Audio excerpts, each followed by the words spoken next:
ఒక షిప్ సుమారుగా 460 కంటైనర్లతో వెళ్తున్నటువంటి ఆ భారీ నౌక ఒక్కసారిగా తలకిందులైపోయింది, ఆ సముద్రంలో మునిగిపోయింది. ప్రమాదానికి లైబీరియాకు చెందినటువంటి ఒక భారీ నౌక ఇక్కడ కనిపిస్తుంది చూడండి, అక్కడ కనిపించేటువంటి ఆ నౌకే లైబీరియాకు చెందినటువంటి నౌక. అది కొచ్చి తీరానికి సుమారుగా 70 కిలోమీటర్ల దూరంలో, అంటే సుమారుగా 38 నాటికల్స్ అని చెప్తూ ఉంటారు యాజ్ పర్ నావీ భాషలో, కానీ 70 కిలోమీటర్ల దూరం. మీకు అర్థమయ్యే రీతిలో చెప్తున్నాను, కొచ్చి తీర ప్రాంతానికి 70 కిలోమీటర్ల దూరంలో ఈ ప్రమాదం జరిగింది. ఇది లైబీరియాకు చెందినటువంటి షిప్.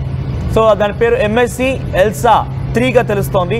సో అందులో 640 కంటైనర్లు చూడండి, అక్కడ దృశ్యాలు కనిపిస్తున్నాయి కదా, అవన్నీ కూడా కంటైనర్లే. 640 కంటైనర్లతో వెళ్తున్నటువంటి ఆ నౌక ఏం జరిగిందేమో కానీ ఒక్కసారిగా ఉన్న ఫలంగా క్యాప్సైజ్డ్, అంటే తికమక అయిపోయింది, పూర్తిగా తలకిందులుగా మునిగిపోయింది. సముద్ర తీరానికి 70 కిలోమీటర్ల దూరంలో ఈ ప్రమాదం జరగడంతో వెంటనే అటువంటి నావిక సిబ్బంది వారు ఆల్రెడీ ఆ షిప్లో మునగడానికి సిద్ధంగా ఉన్న వారు వెంటనే కొచ్చి తీర ప్రాంతానికి సంబంధించిన నౌకా అధికారులతో సంప్రదింపులు జరిపారు. వెంటనే సమాచారం ఇవ్వడంతో అక్కడికి కుటాకుట్న చేరుకొని అందులో ప్రయాణిస్తున్నటువంటి, అందులో ఆల్రెడీ ఉన్నటువంటి 24 మంది స్టాఫ్ని సురక్షితంగా కాపాడగలిగారు మన ఇండియన్ కోస్టల్ గార్డ్స్. సో వెంటనే అప్రమత్తమై ఈ యొక్క ప్రమాదం నుంచి వారందరినీ కాపాడగలిగారు. కానీ 640 కంటైనర్లు పూర్తిగా కూడా మునిగిపోయాయి. దాంట్లో 13 కంటైనర్లు చాలా ప్రమాదకరమైనవి, చాలా డేంజరస్ రసాయనాలు ఉన్నటువంటి కంటైనర్స్ అవన్నీ కూడా. 12 కంటైనర్లు ఏకంగా కాల్షియం కార్బైడ్ కూడా కనిపిస్తోంది. మిగిలినటువంటి వాటిలో సుమారుగా 84.444 మెట్రిక్ టన్నుల డీజిల్ కూడా ఉన్నట్టు తెలుస్తోంది. ఒక దాంట్లో డీజిల్, మరో దాంట్లో ఫర్నేస్ ఆయిల్ కూడా ఉన్నాయట. సో విజుంజం సంబంధించినటువంటి పోర్ట్ నుంచి శుక్రవారం రోజు ఈ యొక్క షిప్ బయలుదేరింది. అది కూడా కేరళలో ఉంది. ఉదాహరణకి విజుంజం అంటే మీకు ఎగ్జాక్ట్గా చెప్పాలంటే తిరువనంతపురం. సో తిరువనంతపురం నుంచి బయలుదేరినటువంటి ఈ షిప్ కొచ్చి ప్రాంతానికి చేరుకోవాల్సి ఉంటుంది.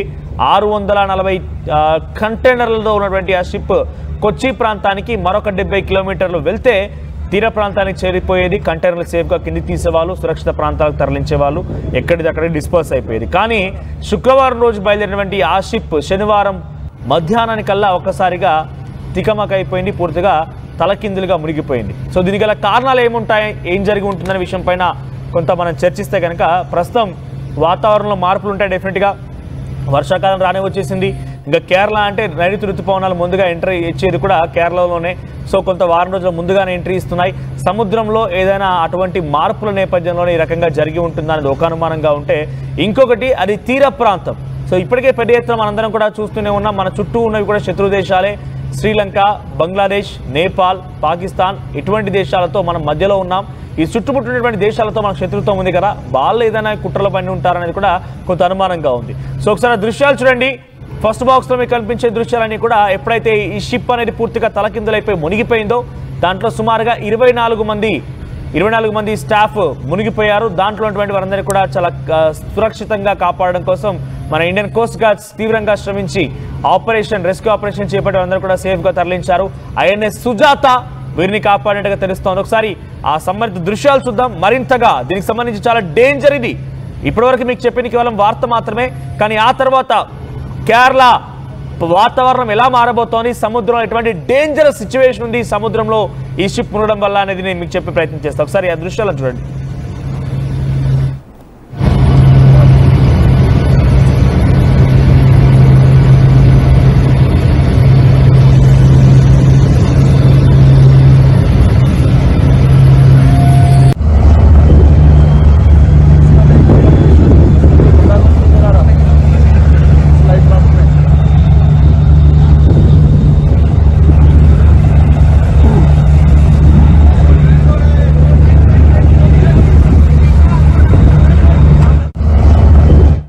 Right, back to the point. నేను ఇందాకే చెప్పాను ఇది చాలా డేంజర్ అని. ఎందుకు నేను డేంజర్ అని చెప్పాల్సి వచ్చిందనంటే, ఫస్ట్లీ ఇది లైబీరియా నుంచి వచ్చినటువంటి ఒక షిప్. సో లైబీరియా నుంచి వచ్చినటువంటి ఈ షిప్ ఏకంగా తిరువనంతపురంకి వచ్చింది. తిరువనంతపురం నుంచి మళ్ళీ అక్కడ విజింజం అనేటువంటి ఒక పోర్ట్ దగ్గర నుంచి వచ్చేసింది. రీసెంట్గా అక్కడి అదానికి ఈ పోర్ట్ని అప్పగించారు, అక్కడ బాధ్యతలు అప్పగించినట్టుగా మనం చూసాం. మోదీ వచ్చి దాన్ని ఇనాగ్రేట్ చేశారు. ఈ విజింజం అనేటువంటి ఆ పోర్ట్ దగ్గర నుంచి కొచ్చి పోర్ట్ వైపుగా ప్రయాణం ప్రారంభించింది ఈ షిప్. దీని పేరు MSC Elsa 3. So MSc Elsa అనేటువంటి ఈ షిప్ అక్కడి నుంచి ప్రారంభించి కొచ్చి వైపుగా వస్తున్న క్రమంలో 70 కిలోమీటర్ల దూరం దగ్గర ఇది ప్రమాదానికి గురైంది. ఒకటి పర్యావరణ ఉన్నటువంటి కొన్ని వైపరీత్యాలే ఈ ప్రమాదానికి కారణమయ్యాయా, రెండవది ఇక్కడ ఏదైనా శత్రు దేశాలు కుట్రలు పన్నాయా, ఈ రకమైన అనుమానం కూడా ఉంది. సో ఈ రెండు అనుమానాలు పక్కన పెడితే దాంట్లో ఎటువంటి ప్రమాదం ఉంది, ఎంత డేంజరస్ సిచ్యువేషన్ ఉందనేది మెయిన్ వీక్ చెప్పబోతున్నాను. ఇప్పుడు దీంట్లో ప్రజెంట్ 640 కంటైనర్లు ఉన్నాయి. 180 మీటర్ల దూరం గల ఆ పొడవు గల ఈ షిప్లో 640 కంటైనర్లు ఉన్నాయి. మీరు చూడండి అక్కడ ఫస్ట్ బాక్స్లో కనబడుతుంది కదా, ఆ షిప్ పైన ఉన్నవన్నీ కూడా కంటైనర్లే. అయితే ఈ కంటైనర్లో సుమారుగా 13 కంటైనర్లు చాలా డేంజరస్ కెమికల్స్ ఇవన్నీ కూడా 13 కంటైనర్లు మొత్తం కూడా చాలా ప్రమాదకరమైనటువంటి రసాయనాలు ఉన్నాయట. మరో 12 కంటైనర్లు ఏకంగా కాల్షియం కార్బైడ్, ఈ రెండు కూడా ఉన్నాయి. మిగిలిన దాంట్లో ఈ ఆయిల్ పిల్స్ సంబంధించి డీజిల్ 84 మెట్రిక్ టన్నుల డీజిల్, 367 మెట్రిక్ టన్నుల ఫార్నెస్ ఆయిల్ కూడా ఉన్నాయట. సో ఇక్కడ ప్రమాదం ఏంటి అని అంటే కనుక ఇవి కనుక సముద్ర జలాలతో కలిస్తే కలుషితమయ్యే ప్రమాదం కూడా ఉందట.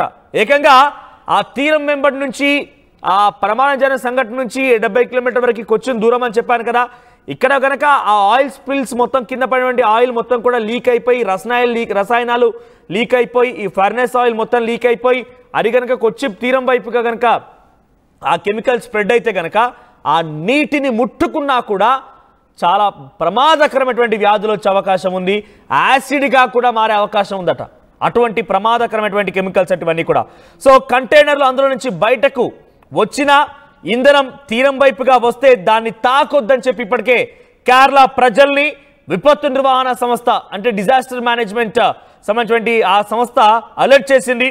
సముద్ర జలాల్లో ఒకవేళ కనుక ఇది లీక్ అయి అది కనుక తీరం వైపుగా వస్తే చాలా తీరని ప్రమాదం, ఎవరు కూడా దీన్ని కంట్రోల్ చేయని ప్రమాదంగా మారే అవకాశం ఉందట. అందుకోసమే దాన్ని ఎక్కడి వరకు వచ్చింది, ఎలా కంట్రోల్ చేయాలి, ఎటువంటి ప్రికాషన్ తీసుకోవాలన్న విషయంలో పైన పెద్ద ఎత్తున ఒక ప్రత్యేక విమానం ద్వారా ఆయిల్ స్పిల్ మ్యాపింగ్ టెక్నాలజీని, వీటిని ఆయిల్ స్పిల్స్ అంటూ ఉంటారు. బేసిక్గా ఈ ఆయిల్ స్పిల్స్ రెగ్యులర్ కనబడుతున్నాం. ఇంటికి ఆయిల్ స్పిల్ అంటే ఏంటంటే మనం ఒక మెషిన్ని, ఇప్పుడు బోట్ చూడండి అని ఒక మెషిన్ని అన్నట్టుగానే భావించాలి. సో దాని ద్వారా చిన్నగా ఆయిల్ లీక్ అయినా కూడా అవన్నీ కూడా ఆయిల్ స్పిల్స్ గానే చూస్తూ ఉంటారు. సో ఎంత మేర ఆయిల్ స్పిల్స్ ఉన్నాయి, ఎంత ఆయిల్ స్పిల్ అయిందనేది ఎప్పటికప్పుడు అక్కడ సముద్రంలో కూడా వాతావరణానికి అంచనా వేస్తూ ఉంటారు కాబట్టి పొల్యూషన్ చూస్తూ ఉంటారు కాబట్టి ఆయిల్ స్పిల్ మ్యాపింగ్ టెక్నాలజీ అనేది చాలా కీలకం. అయితే ఇప్పుడు కూడా ఆయిల్ స్పిల్ టెక్నాలజీని ఉపయోగించే ఈ లీక్ అయినటువంటి ఈ కెమికల్స్ ఎంత దూరంగా వచ్చాయి, ఈ డీజిల్ ఎంత దూరంగా వ్యాపించింది, ఈ ఫర్నేస్ ఆయిల్ ఎక్కడి వరకు వ్యాపించింది, కాల్షియం కార్బైడ్ ఎక్కడి వరకు వచ్చింది, చాలా ప్రమాదకరమైనటువంటి రసాయనాలు ఏదైతే 13 కంటైనర్లు ఉన్నాయో ఎంత మేర లీక్ అయ్యాయి, దాని ప్రభావం ఎంత దూరం వరకు వచ్చింది, తీరం తాకుతుందా, తీరం వరకు వస్తుందా, ఇంకా ఏం జరుగుతుంది, ఎలా కంట్రోల్ చేయాలి, ఇలా అన్ని రకాలుగా అంచనా వేయడం కోసం ప్రస్తుతం పెద్ద ఎత్తున వారంతా కూడా ఒక ప్రత్యేక విమానం ద్వారా ఏరియల్ వ్యూ నుంచి ఆ దృశ్యాన్ని చూడండి అదే గమనిస్తూ ఉన్నారు. సో 38 నాటికల్ మైళ్ళు అంటే 70 కిలోమీటర్ దూరంలో కొచ్చి తీరం వైపుగా వస్తున్న సమయంలో ఈ ప్రమాదం జరిగింది. సుమారుగా 24 మంది కోస్ట్ దానిలో ప్రయాణిస్తున్నటువంటి సిబ్బందిని సురక్షితంగా మన ఇండియన్ కోస్ట్ గార్డ్స్ కాపాడగలిగారు. ఐఎన్ఎస్ సుజాత దీంట్లో చాలా కీలకంగా వ్యవహరించింది. రెస్క్యూ ఆపరేషన్లో మన వాళ్ళు ఉపయోగించింది ఈ ఐఎన్ఎస్ సుజాత. సో ప్రస్తుతానికి ప్రమాదానికి గల కారణాలు వాతావరణాన్ని ఇగ్నోర్ చేయడం అట. సో పాత షిప్ భారీగా, ఇదొక పాత షిప్, దాంతో భారీగా లోడ్ కూడా వేశారు. సో ఇవన్నీ ఒక ఎత్తు అయితే వాతావరణాన్ని ముందుగా అంచనా వేయకపోవడమే ప్రధాన కారణంగా తెలుస్తోంది. సో ఎంఎస్సి ఎల్సా 3 అనేటువంటి ఈ షిప్ చాలా పాత షిప్ అట. సో దీన్ని ఇప్పుడు వాతావరణ అంచనా వేయకపోవడం ప్రధాన కారణం అట. 26 డిగ్రీల developed dangerous 26 degree list most likely due to water ignorance.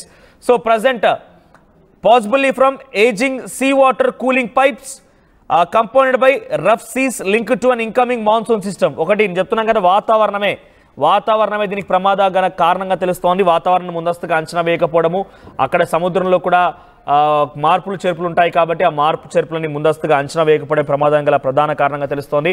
ఏదేమైనా 640 కంటైనర్లు పూర్తిగా సముద్రంలో మునిగిపోయాయంటే దీని ప్రమాదాన్ని, అక్కడ మునిగిపోవడం వరకు ఓకే, వాటి మళ్ళీ ఫైండ్ అవుట్ చేయగలుగుతారా అంటే మేబీ అటువంటి టెక్నాలజీ ఉంటే ఉండొచ్చు. కానీ దాంట్లో కనుక లీక్ అయి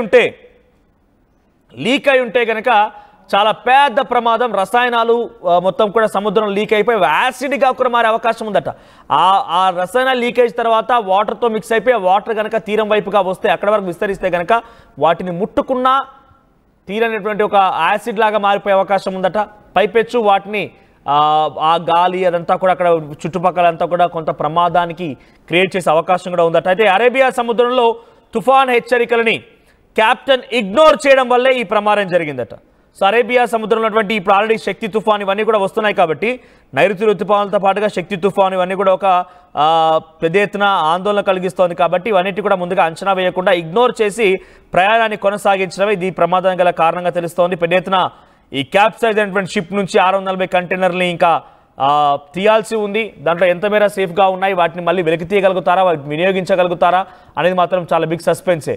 సో డీజిల్ ఫర్నెస్ ఆయిల్ అనేది ఆల్రెడీ అది లిక్విడ్ పదార్థం కాబట్టి ఆల్రెడీ ఇప్పటికే బహుశా ఆ లీకేజ్ అయినటువంటి మొత్తం ఆయిల్ అంతా కూడా సముద్రంలో కలిసిపోయి ఉంటుంది. ఈ రసాయనాలు కూడా పూర్తిగా కలిసిపోయి ఉంటాయి. అంటే దాదాపుగా దీన్ని మాత్రం రికవర్ చేయలేమనేది మాత్రం చాలా స్పష్టంగా మన ఇండియన్ కోస్ట్ గార్డ్ చెప్తున్నారు. అది రికవర్ చేయలేము, పూర్తిగా క్యాప్సైజ్ అయిపోయింది. ఇక్కడ మీరు చూడండి, ఆ క్యాప్సైజ్ అయిపోయినటువంటి సగం దృశ్యాలని, అంటే అప్పటికే ఇంకా మెల్లమెల్లిగా అది పూర్తిగా తలకిందులవుతోంది. ఇది స్టార్టింగ్ స్టేజ్ ఉన్నటువంటి దృశ్యాలు మాత్రం. వెంటనే అలర్ట్ అయినటువంటి మన సిబ్బంది అక్కడికి త్వరగా చేరుకొని, కేరళ ఉన్నటువంటి నావిక సిబ్బంది అక్కడ త్వరగా చేరుకొని ప్రత్యేక విమానం ద్వారా పైనుంచి పరిశీలించడం ఒక ఎత్తు అయితే, కింది నుంచి చాలామంది కూడా మన ఐఎన్ఎస్ సుజాత ద్వారా అక్కడికి చేరుకొని వారందరినీ సురక్షితంగా కాపాడే ప్రయత్నం చేశారు. సో అది స్టార్టింగ్ దృశ్యాలే. ఆ తర్వాత ఇప్పుడు దృశ్యాలు కనుక మనం లేటెస్ట్ దృశ్యాలు కనుక గమనిస్తే పూర్తిగా షిప్ అంతా కూడా క్యాప్సైజ్ అయిపోయింది, బయటికి కనిపించడం లేదు, పూర్తిగా నీట మునిగిపోయింది. కేవలం ఆ రూఫ్ భాగం మాత్రమే పైకి తేలాడుతోంది.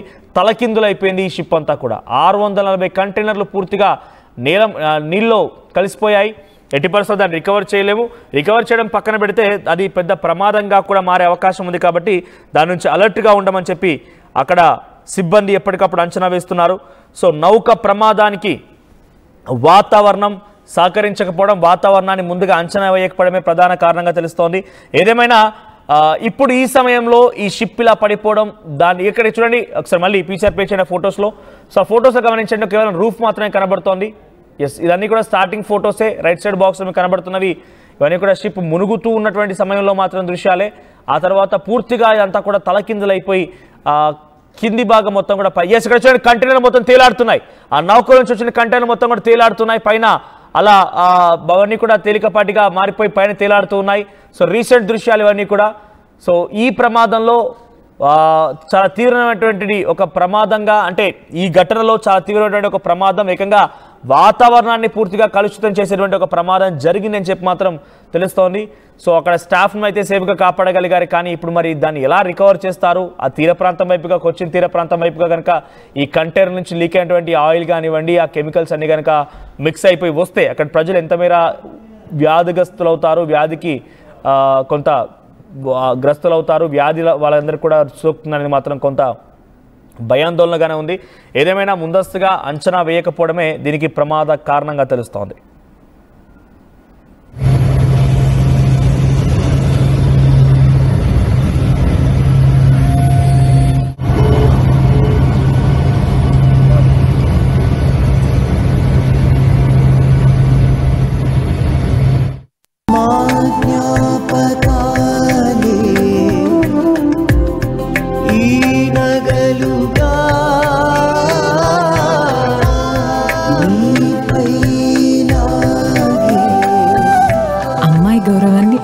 కాపాడుతుంది.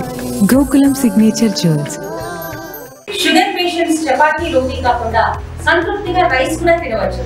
Doctor rice, sugar free rice, doctor rice diabetic rice, sugar పెన్సని బియ్యం, డాక్టర్ రైస్.